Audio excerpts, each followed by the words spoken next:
बिस्मिल्लाहिर्रहमानिर्रहीम अस्सलाम वालेकुम एवरीवन। उम्मीद है सब खैरियत से होंगे। बहुत ज़्यादा स्टूडेंट जो है सिंध एमडीकैट के जो रिकंडक्ट के चांसेस है उसके वजह से काफ़ी सवाल कर रहे हैं। आपको पता चले कि इसमें एक मज़ीद एक अपडेट आई है कि पता चले कि एमडीकैट पेपर लीक के मामले के ऊपर जो है सिंध हुकूमत की जानिब से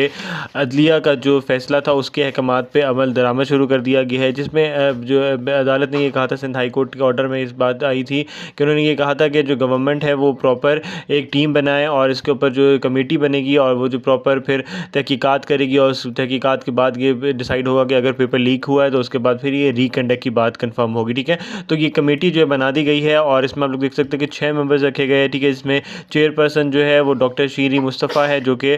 सीएम की जो इंस्पेक्शन टीम की मेंबर है। ठीक है, इसी तरह फिर आपको पता चले कि मजीद इनके मेंबर्स है जिसमें एफआईए की टीम के मेंबर है, पीएमडीसी से जो है वो एक मेंबर रखा गया है। इसी तरह बाकी जो है आईबीए सक्खर और आईबीए कराची के जो एक्सपर्ट्स हैं उनकी टीम को बना के आप लोग देख सकते हैं 6 मेंबर की एक टीम है जिसमें उन्होंने प्रॉपर इन्वेस्टिगेशंस करनी है। इनका जो ओवरऑल ये जो काम है वो यही है कि एमडीकैट के ऊपर जो इश्यूज़ आए थे सिंध एमडीकैट के ऊपर उसको जो इन्वेस्टिगेट किया जाएगा और पेपर लीकेज का जो फॉरेंसिक इन्वेस्टिगेशन है, मतलब इसमें प्रॉपर देखा जाएगा कि अगर पेपर लीक हुआ है या नहीं हुआ उसके हवाले से जो है प्रॉपर तहकीकात की जाएगी। इसके अलावा उन्होंने ये कहा है कि एनालाइज़ किया जाएगा मार्क्स को कि स्पेसिफिक रीजन्स के अंदर कितने मार्क्स आए हैं और स्टूडेंट्स के प्रीवियस एकेडमिक मार्क्स कितने, तो मतलब ये बताया जाएगा कि जो स्टूडेंट्स के जो टॉपर स्टूडेंट्स 790 प्लस मार्क्स जिनके आए हैं उनके एफएससी में कितने मार्क्स थे, अगर एफएससी में कम मार्क्स है तो उनके एमडीकैट में इतने ज़्यादा कैसे आ गए। तो डेफिनेटली जो है इस तमाम चीज़ों को जो है वो ऑब्जर्व किया जाएगा और मज़ीद जो उनका ये कहा कि जो पेटिशनर है उनसे भी जो है उनको ही बुलाया जाएगा और उनसे भी जो है वो एविडेंस लिए जाएंगे और फर्दर जो है ये जो कमेटी होगी ये 15 दिन में अपने जो है ये प्रॉपर एक सब रिपोर्ट बनाएगी और उसके ऊपर ये कंफर्म करेगी अगर पेपर लीक हुआ है तो वो सिंध हुकूमत को देगी। ठीक है, तो इसमें आप लोगों को पता चला कि अब सारा जो अब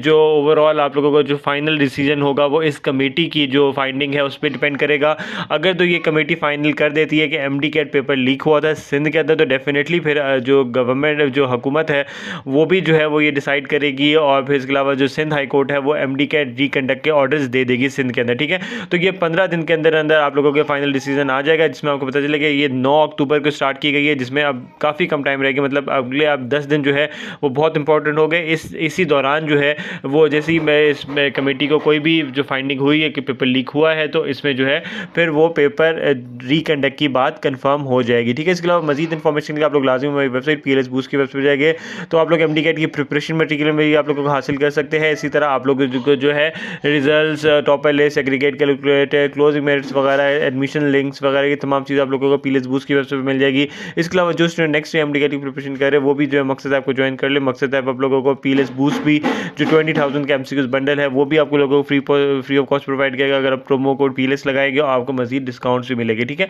तो डेफिनेटली जो ये सिंध का जो ओवरऑल अब डिसीजन है कि एमडीकैट रिकंडक्ट होने जाना है या नहीं हो रहा वो सारा का सारा जो है वो इस कमेटी के ऊपर डिपेंड करेगा और इस कमेटी ने अगर फाइंडिंग कर दी कि एमडीकैट लीक हुआ था तो फिर कोई और ऑप्शन नहीं होगी, वो सिंध हुकूमत और जो सिंध हाई कोर्ट है वो डेफिनेटली फिर रिकंडक्ट के ऑर्डर दे देगी। ठीक है, तो इसलिए स्टूडेंट जो है अपने आप को प्रिपेयर रखे और एमडीकैट रिकंडक्ट के चांसेस अब तकरीबन 50-50 चांसेस है। अगर तो कमेटी ने चांस कर दिया तो फिर स्ट्रेट फॉरवर्ड जो है रिकंडक्ट पे बात जाएगी। ठीक है, इसके अलावा जो इस्लामाबाद के अंदर केसेस चल रहे हैं डेफिनेटली उसमें भी काफ़ी ज़्यादा जो है वो अभी 28 अक्टूबर को उनके दोबारा जो है वो प्रॉपर इन्वेस्टिगेशन होगी, दोबारा से जो है हियरिंग होगी, लेकिन इसमें जो है वो रिकंडक्ट के चांस इतने नज़र नहीं आ रहे क्योंकि डेफिनेटली 30 एमसीक्यूज़ का इश्यूज़ आ रहा है तो ज़्यादा चांसेस है कि अदालत जो है वो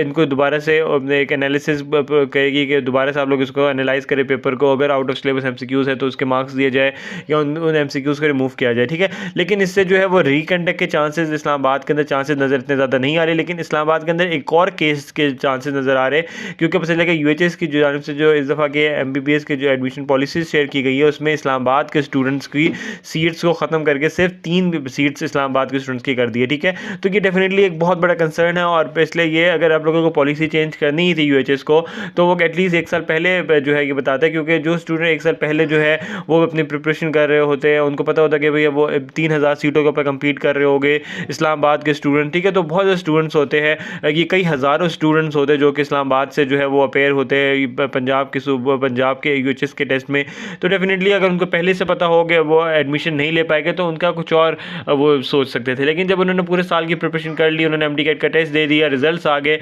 और अब वो जब एडमिशन से अप्लाई कर रहे तो उस वक्त आप लोगों ने पूरी पॉलिसी चेंज कर दी। डेफिनेटली ये टाइम नहीं था। एटलीस्ट जो अगर आप लोग पॉलिसी चेंज करना चाहते हैं तो 1 साल का आप लोग टाइम दें, उसके बाद ही पॉलिसी चेंज करें। तो डेफिनेटली इसके ऊपर भी जो है वो इस्लामाबाद के स्टूडेंट डेफिनेटली मज़ीद पेटिशंस भी दायर करेंगे और इसमें भी चांसेस है कि स्टूडेंट्स को रिलीफ मिल जाएगा और ये जो सीट्स को बहाल की जाएगी इस्लामाबाद के, वो भी चांसेस है कि इस साल के लिए बहाल की जाएगी। अगर ये पॉलिसी चेंज भी करनी है तो ये डेफिनेटली नेक्स्ट ईयर या उससे आगे जो है वो पॉलिसी चेंज करें, क्योंकि हर साल से जो है वो कई सालों से जो है इस्लामाबाद की सीट्स होती है, लेकिन अब एकदम से आके जो है आप लोग बिल्कुल एडमिशन्स के टाइम के ऊपर ये सीट्स खत्म कर रहे हैं, तो डेफिनेटली ये भी एक बहुत बड़ा कंसर्न होता है। ठीक है, तो ये इस्लामाबाद के अंदर जो है मजीद हेयरिंग्स के चांसेस आ रहे हैं, लेकिन रिकंडक्ट के चांसेस इतने नज़र नहीं आ रहे। लेकिन अगर सिंध की बात की जाए तो सिंध में बहुत ज़्यादा चांसेस और ये सारा का सारा डिपेंड करेगा इस कमेटी के ऊपर। ठीक है, कमेटी ने अगर अनाउंस कर दिया कि एमडीकैट रिकंडक्ट होगा तो डेफिनेटली फिर रिकंडक्ट होगा, इसलिए आप लोग अपनी प्रिपरेशन जो है वो जारी रखें, सिंध वाले स्टूडेंट स्पेशली। और फर्दर जो भी इंपॉर्टेंट अपडेट्स आएगी हम लोग आप लोग को शेयर कर देंगे। थैंक यू सो मच, अल्लाह हाफिज़।